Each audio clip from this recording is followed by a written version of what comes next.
अस्सलाम वालेकुम। इय्याका नअबुदु व इय्याका नस्तईन। तीन इंपॉर्टेंट ख़बरें हैं।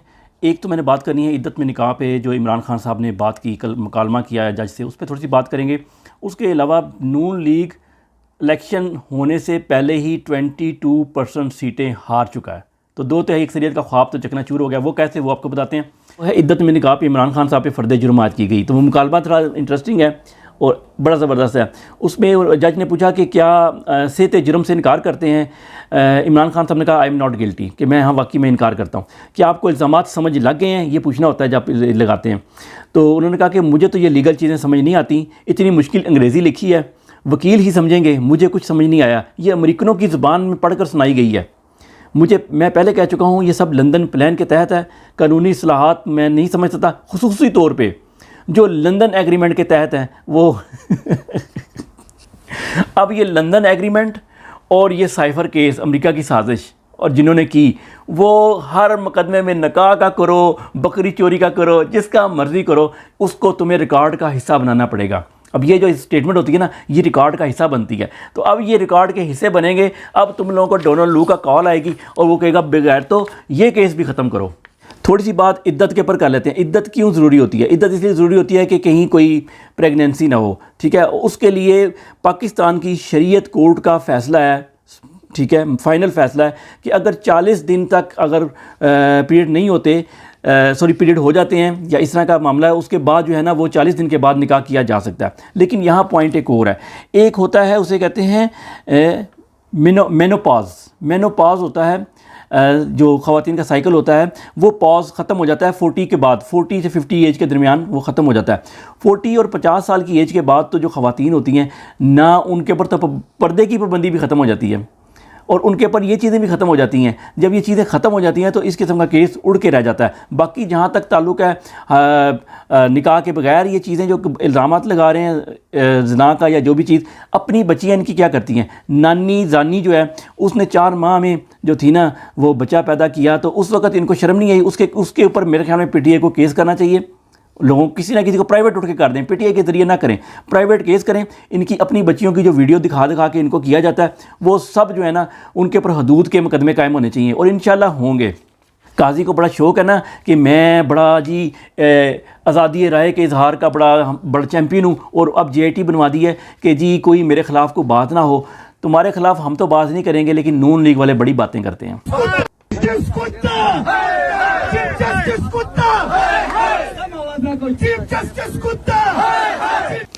लो एक्शन इनके ख़िलाफ़ अब। लेकिन आखिरी बात यह है कि राजा रियाज, जिसने इमरान खान साहब के ख़िलाफ़ साजिश का हिस्सा बना, फ्रंट ग्रुप बनाया और उसके बाद PTI को जो था ना वो बाहर कर दिया गया असम्बली के ज़रिए, जो बाद में अपोजिशन लीडर भी बन के बैठा था, फैसलाबाद का चोर। उसने कहा जी कि मुझे टीके लगते हैं हर रोज़, हर 10 दिन बाद पता नहीं टीके लगते हैं कमर में, और कीड़ा जो है ना वो मर नहीं रहा।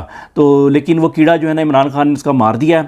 मुबारक हो आप सबको। उसने फ़ैसला किया जी कि मैं इलेक्शन में हिस्सा नहीं ले सकता, मेरा कीड़ा मर गया। इमरान खान साहब ने आज अपना प्लान C बताने से इनकार कर दिया है। उनकी बातचीत हुई है, उसको वो पढ़ के आपको सुनाता हूँ। जेल में बैठ कर भी यही कहता हूँ कि कड़े एहतसाब और कानून की बालादस्ती के बगैर पाकिस्तान तरक्की नहीं कर सकता।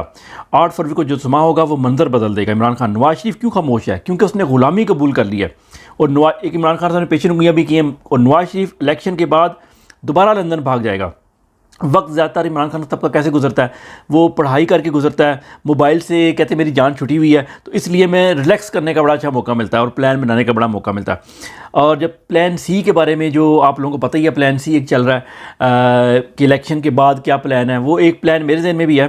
खैर प्लान C जो है वो ये बताने से इमरान खान साहब ने इनकार किया। उन्होंने कहा कि अगर मैं बता दूंगा तो वीको डाले दोबारा पहुंच जाएंगे। तो शेर अफजल मरवत साहब सिंध में हैं, कल उन्होंने कहा दिया था मैं वापस नहीं जाऊँगा, लेकिन आज एक नया टर्न आ गया है कि इमरान खान साहब ने उनको बुला लिया है और ये बातें 2-3 सोर्सेज से कंफर्म हो गई हैं कि उनको वापस बुलाया गया है इस्लामाबाद। और कुछ कह रहे हैं कि चूँकि उन्होंने हामिद खान और रऊफ़ के बारे में कह दिया था, ये सिख माइंडेड पीपल हैं, तो इस वजह से उनको जो है बुलाया जा रहा है इस्लामाबाद। लेकिन मेरा ख्याल है कि इनको हटाना नहीं चाहिए। इन्होंने सिंध में लोगों को निकाला है और KPK में निकाला है, तो इनको अपनी इस बात को इधर ही दफना देना चाहिए था। लेकिन ये सिख माइंडेड पीपल, मेरे ख्याल में ये वाकई सिख माइंडेड पीपल है। हामिद खान तो वकील है ही नहीं है, मैं मानता ही नहीं इसको वकील, बैरिस्टर मानता ही नहीं हूँ, उसकी औकात उसको बोलना ही नहीं आता।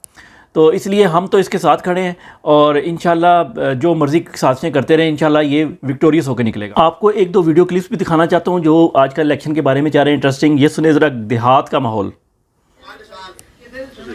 जिम्मेदारी है, काम करना कोई एहसान नहीं है। साढ़े कोई सड़क बना दी, कोई नाली बना दी, कोई खंभा लगा दी, छोटा एहसान नहीं है। ये साड़ी थोड़ी जिम्मेदारी है। कहीं तो जा रहे हो कि माड़े मोटे वाला रोड बना देता, क्यों बहस ना करिए।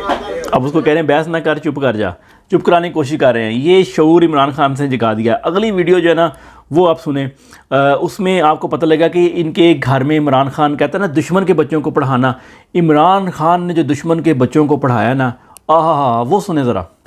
कि हमें नुकसान कहीं अपने घर से ना हो जाए। जो आने वाली नई नस्ल है वो इन पिछले 4 सालों में कुछ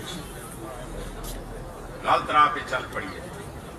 उनको लाइन पे लाना है और उनके वोट अगर जमात को मिल गए तो कोई और ताकत नहीं। अपने घर में नज़र रखो, अपने बच्चों पे नज़र रखो। हमारी नई नस्ल, इमरान खान ने दुश्मन के बच्चों को पढ़ा दिया नून लीग के। वो भी समझ गए हैं कि यार अब्बा जी कितने चोरों को वोट पा रहे हो। वो अपने वालिदैन को समझाते हैं। इन सब के घरों में इमरान खान, घरों में बच्चों के, ख़वातीन के दिल में घुस गया। लेकिन ये पुराने बाबे बैठे हैं, ये मशवरे कर रहे हैं। अब ये अपने बच्चों को कंट्रोल करने के लिए ये मुख्तलिफ़ तरीक़ेकार करेंगे। आप लोगों ने क्या करना है, आप लोगों ने अपने घर में अगर कोई ऐसा कोई बुज़ुर्ग मौजूद है, ज़ाहिर आप उससे बदतमीज़ी तो नहीं कर सकते, उनका शनाख्ती कार्ड गुम कर लें। ये नहीं तो इन्होंने तो आपका शनाख्ती कार्ड छुपा देना उस दिन अगर वोट आप डालने निकलेंगे। तो इनको घर में रखें, आराम करें। उस दिन बिरयानी की प्लेटें अपनी तरफ से ला के कहें अब्बा जी हम आपको बिरयानी खिलाते हैं, उधर जाके क्यों खानी है आपने।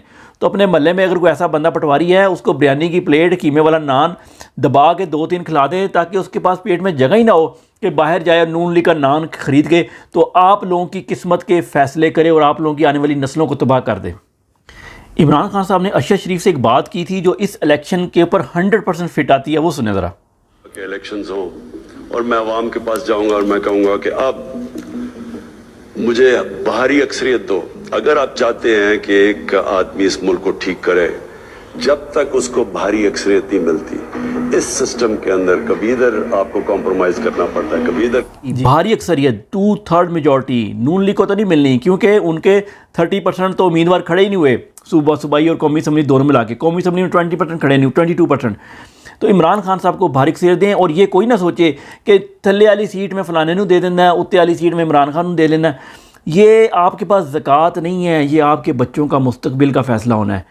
ये पाकिस्तान बार कौंसिल की शक्लें याद कर लें, इन मुनाफिकीन की, गद्दारों की। ये कहते हैं कि मुंशी फ़ायज़ ने जो फ़ैसला किया है बल्ले का निशान लेके बिल्कुल आइन के मुताबिक है, और 90 दिन से बाद जो इलेक्शन हो रहे हैं ये भी बहुत आइन के मुताबिक है। ये वो वकील है, आपने सुना होगा बचपन से कि वकील को घर किराए पे ना दो, ये घर उसका हो गया। वकील से कोई करीबी ताल्लुकात ना रखो, वो आपकी कमज़ोरियों से फ़ायदा उठाएगा और आपके ऊपर मुकदमा करके आपको वो फंसा लेगा ज़मीनों जायदादों पे। मैंने अपनी ज़िंदगी में जब पहला कब्ज़ा ग्रुप देखा था ना, वो एक वकील था, उसका घर था, उसने एक दरिया की ज़मीन के ऊपर कब्ज़ा किया हुआ था और आज भी कब्ज़ा कायम है। मर गया वो वकील, लेकिन उनसे कोई खाली नहीं करा सका आज तक। पाकिस्तान से किसी किस्म की उम्मीद ना रखिएगा कि ईरान से बदला लेगा। अपना ख्याल रखिएगा। अस्सलाम वालेकुम।